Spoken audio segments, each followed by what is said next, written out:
Hi everyone, good morning. कैसे हैं आप सब? आई होप आप सब बहुत अच्छे होंगे and welcome to my new vlog. Morning के 8 o'clock के आसपास का टाइम हो रहा था। बेटू चली गई थी स्कूल। मनीष के लिए मैंने टी भी बना करके दे दी थी, वो चले गए थे अपना फ्रेशन अप वगैरह होने के लिए। तो तब मैं अपने लिए कोकोनट लेकर के आ गई थी, क्योंकि कोकोनट वाटर रखे हुए थे। अदरवाइज़ मैं अपने लिए आजकल डिटॉक्स वाटर बना रही थी, गोंद कतीरे वाला। तो ये लेकर के आ गए थे, 2 स्लॉट में लेकर के आ गए, चार चार। तो एक साथ 8 नारियल हो गए थे, तो पहले उसको फिनिश करना पड़ रहा है, इसलिए फिर मैंने वो वाला जो वाटर था वो बीच में स्टॉप कर दिया है। और कोकोनट वाटर तो सबसे बेस्ट होता है, इससे अच्छी डिटॉक्स वाटर कोई भी नहीं होता, और इससे अच्छी मॉर्निंग ड्रिंक कोई हो ही नहीं सकती। इसका कोई कंपैरिजन नहीं है किसी भी ड्रिंक के साथ। सबसे बेस्ट होता है कोकोनट वाटर। कुछ चीज़ें होती हैं जो किसी को सूटेबल नहीं भी होती, अदरवाइज़ कोकोनट वाटर तो हर किसी को सूटेबल होता ही होगा। यहाँ पे अपना कोकोनट वाटर एंजॉय कर रही थी, और घर के कामों के साथ साथ सबसे ज़्यादा ज़रूरी होता है, साथ साथ नहीं इनफैक्ट सबसे ज़्यादा ज़रूरी ही होता है अपनी हेल्थ की केयर करना, अपने आप को पैम्पर करना। अगर आप हैप्पी नहीं होगे तो आप दूसरों को कैसे अपनी हैप्पी या पॉजिटिव एनर्जी पास ऑन कर पाओगे? आपका मूड अच्छा रहेगा तो आप अपने सारे फैमिली मेम्बर को अच्छे से हैप्पी रख पाओगे, उनकी केयर कर पाओगे। तो अपनी केयर करना बहुत ज़्यादा ज़रूरी होता है, अपने हेल्थ का ध्यान रखना बहुत ज़रूरी होता है। मोस्टली जो हम लेडीज़ होती है ना, घर पे सारे कामों में बिज़ी रहती हैं, उस बीच में अपनी केयर करना बिल्कुल भूल जाती हैं। तो अपनी डाइट का, अपनी हेल्थ का हमको ध्यान रखना बहुत ज़्यादा ज़रूरी होता है, क्योंकि बाकी सब मेंबर्स ना हमारे ऊपर ही डिपेंडेंट होते हैं। तो अपनी अपनी केयर करना सबसे ज़्यादा ज़रूरी होता है, जो कि मोस्टली हम सब स्किप कर जाते हैं। मैं तो अपनी केयर करती हूँ अपना फ्रूट्स वगैरह लेना, और क्योंकि उसके बिना फिर अगर मॉर्निंग में मेरी डे की स्टार्टिंग अगर फ्रूट्स वगैरह के साथ नहीं होती ना, तो मेरे को बहुत अनईज़ी सा फ़ील होता है। मैं मॉर्निंग में उठते ही एकदम मील नहीं खा सकती हूँ। तो जब से मैंने अपना ये वाला रूटीन स्टार्ट करा है ना, तो मेरे को ऐसी हैबिट हो गई है कि अब मैं थोड़ा-सा भी इसको एक्सचेंज करती हूँ ना, तो मेरे लिए वो डे जो होता है ना, वो बहुत अनईज़ी सा हो जाता है। तो इसलिए फिर मैं उसी रूटीन को मैंने कंटिन्यू करा हुआ है।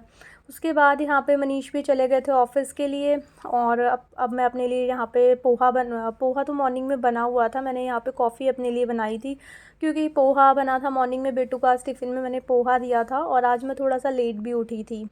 पोहा जो है वो थोड़ा-सा जल्दी बन जाता है, अदरवाइज़ जो ग्रेवी वाली सब्जियां होती हैं ना, उसमें बहुत टाइम लग जाता है बनने में। तो तब जब ग्रेवी वाली बनती है तो मैं 5:30 उठती हूँ, अदरवाइज़ इस टाइप का कुछ हल्का-फुल्का बनता है ना, तो फिर मैं 6 o'clock उठती हूँ। तो पोहा बनाया था बेटू के टिफ़िन के लिए, और मैंने अपने लिए भी यहाँ पे पोहा डाल दिया था। मनीष भी पोहा ही खा कर के गए थे आज। फिर दिन भी हो गए थे, तो फिर हमने पोहा खा लिया था। आज साथ में मैंने कॉफ़ी बनाई थी। पोहा के साथ मेरे को कॉफ़ी अच्छी लगती है। थोड़ी सी गर्मी हो जाती है, बट को पोहा ना फिर मेरे से ऐसे खाया नहीं जाता, तो कॉफ़ी साथ में मैं थोड़ी सी अपने लिए बना लेती हूँ। बाकी मैं रेगुलर ये चाय कॉफ़ी वगैरह पीती नहीं हूँ, बट कुछ चीज़ें हैं जिसके साथ मैं कॉफ़ी ज़रूर थोड़ा सा ले लेती हूँ टेस्ट के लिए। और उसके बाद फिर मैंने अपना पोहा एंजॉय करा। उसके बाद आ गई थी मैं प्लांट्स वगैरह की केयर करने के लिए, थोड़ा सा उनको नहलाने धुलाने के लिए, क्योंकि गर्मी से भी ना इनका भी हाल बेहाल हो गया है, एकदम ड्राई ड्राई से वो होने लगे हैं। पीछे बैक बालकनी है ना, थोड़ा सा उनको मतलब प्लांट्स को भी ना एक इन्वायरमेंट चाहिए होता है, तो बैक साइड में उनको वैसा इन्वायरमेंट मिल नहीं पा रहा।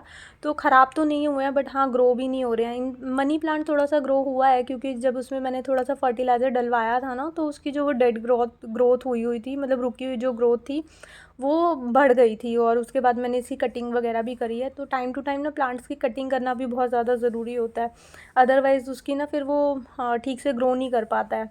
और उसके बाद फिर आ गई थी मैं अपनी अलमीरा को ठीक करने के लिए। ये छोटा सा डब्बा है मेरे पास, बोल सकते हो।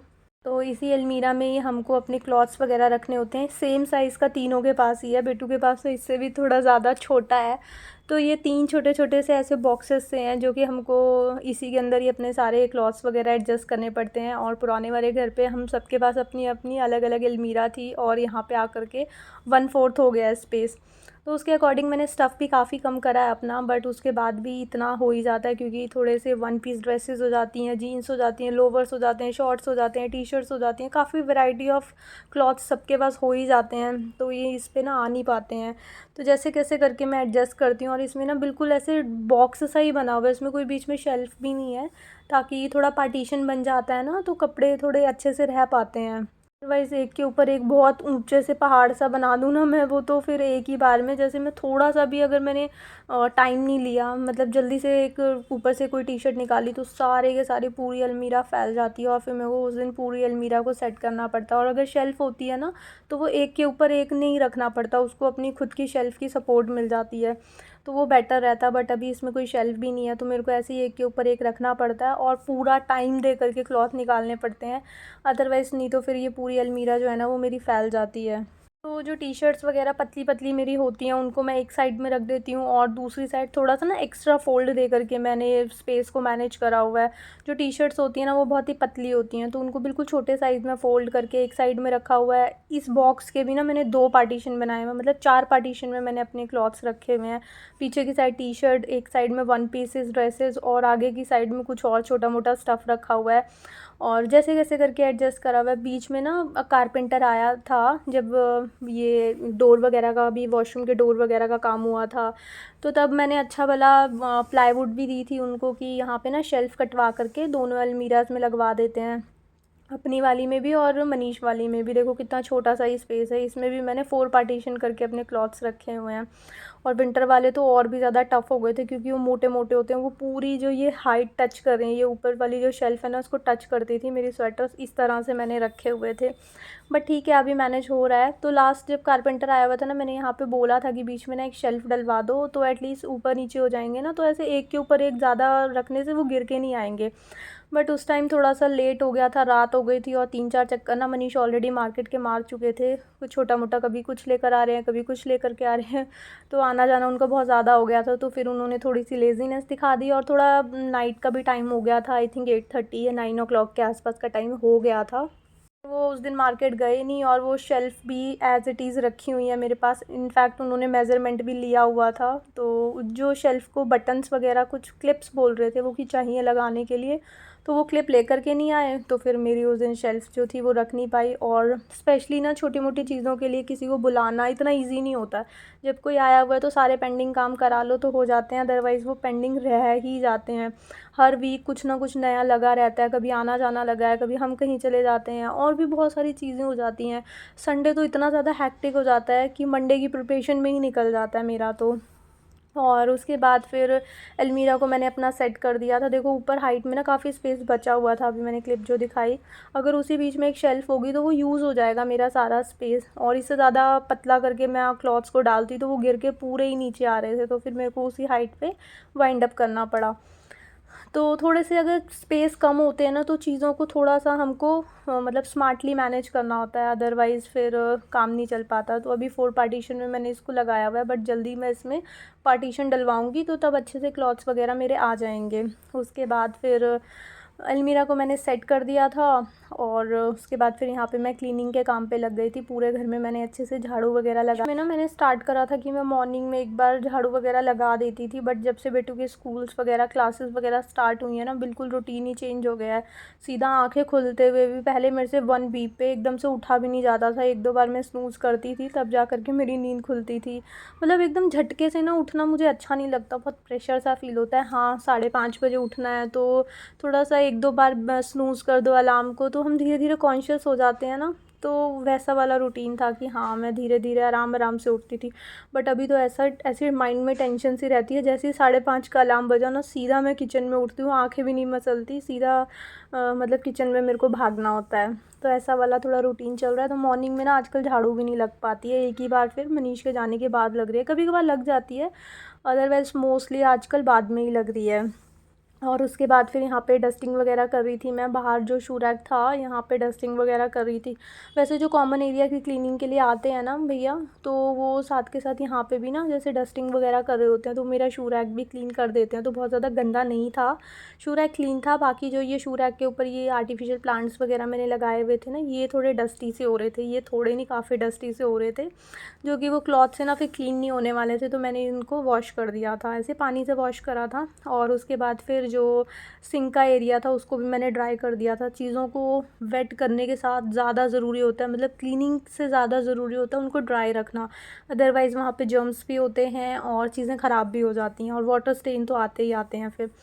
तो पहले फिर वहाँ पे मैंने सिंक एरिया भी अच्छे से ड्राई कर दिया था और उसके बाद फिर मैंने फ्रिज को भी क्लीन कर दिया था। मतलब फिर मेरा सारा के सारा डस्टिंग का काम चल रहा था, जो कि रूटीन डस्टिंग होती है, डेली मेरे को करनी ही होती है। फ्रिज को तो एक बार नहीं, मैं दिन में 2-2 बार भी क्लीन कर देती हूँ। जैसे रात को मैं डीप क्लीन करती हूँ ना किचन को, मेरे हैंड में वो क्लॉथ वगैरह होता ही है, जैसे काउंटर वगैरह क्लीन करा होता है तो वो हल्का फुल्का वेट ही होता है, तो साथ के साथ मैं इसको भी क्लीन कर देती हूँ, मोस्टली कर देती हूँ। और दिन में 2-2 बार क्लीन होता रहता है ये। और उसके बाद फिर आ गई थी, मैंने सारा अपना क्लीनिंग का काम जो था, मॉपिंग वगैरह सब निपटा दी थी। और उसके बाद फिर मेरे को ना कर्ड बची हुई थी, एक्सपायर हो गई थी बोल सकते हो, कि कल 1 दिन पहले ही एक्सपायर, तो मैंने इसको ना थ्रो नहीं करा, इसको रखे रहा। मैंने कहा चलो ये हेयर्स वगैरह में लगाने के काम आएगी, क्योंकि इसकी क्वांटिटी जो थी ना वो काफ़ी थी, तो फिर इसलिए मैंने फेंकी नहीं, तो मैंने कल रखे रही। और आज फिर थोड़ी देर पहले मैंने फ्रिज से निकाल करके ऐसे बाहर रख दी थी, ताकि एकदम चिल्ड ना हो। फिर मेरे को हेडेक स्टार्ट हो जाता है, मेरे सर में ठंड बहुत ज़्यादा लगती है, और मुझे गर्मी में भी ना बहुत ज़्यादा ऐसे स्वेटिंग वगैरह की प्रॉब्लम होती नहीं है। हाँ, गर्मी फ़ील होती है बहुत, लेकिन ऐसे स्वेटिंग वगैरह की प्रॉब्लम थोड़ी सी कम ही होती है, क्योंकि बाकी सबसे भी मैं पूछती रहती हूँ ना, तो सब लोग अपनी वीडियो कॉल में दिखाते हैं हाय इतनी गर्मी हो रही है कि पसीने टपक रहे हैं, तो वैसा वाला नहीं होता। जबकि मैं फुल डे एसी भी नहीं चलाती, इनफैक्ट नाइट में ही चलता है, डे में तो मैं चलाती ही नहीं हूँ। तो फिर जो कर्ड वगैरह थी अच्छे से मैंने उससे मसाज कर दी थी अपने हेयर्स में। और कर्ड ना काफ़ी अच्छी भी होती है हमारे हेयर्स के लिए, अगर आपको डैंड्रफ वगैरह की प्रॉब्लम है तो आप लगा सकते हो।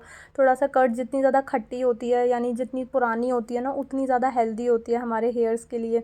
कर्ड हो गई, छाछ हो गई, तो दादी नानी के टाइम अगर आप पूछोगे ना कि वो डैंड्रफ के लिए क्या लगाते थे, तो वो आपको कर्ड ही बताएंगे कि हम पहले जब भी डैंड्रफ वगैरह होता था तो ये कर्ड या छाछ से हेयर वॉश किया करते थे।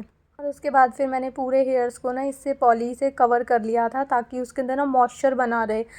कोई भी पैक अगर आप लगाते हो और उसको खुला छोड़ देते हो ना, तो उससे हमारे जो हेयर्स होते हैं ना वो बिल्कुल रस्सी के जैसे हो जाते हैं। तो ऑलवेज़ कभी भी आप हेयर्स में कोई भी पैक वैक लगाते हो तो उसको ये पॉली से या शार्क ऐप से कवर ज़रूर करा करो, उससे ना मॉइस्चर लॉक रहता है और हमारे जो हेयर्स होते हैं ना वो सॉफ्ट एंड शाइनी बने रहते हैं।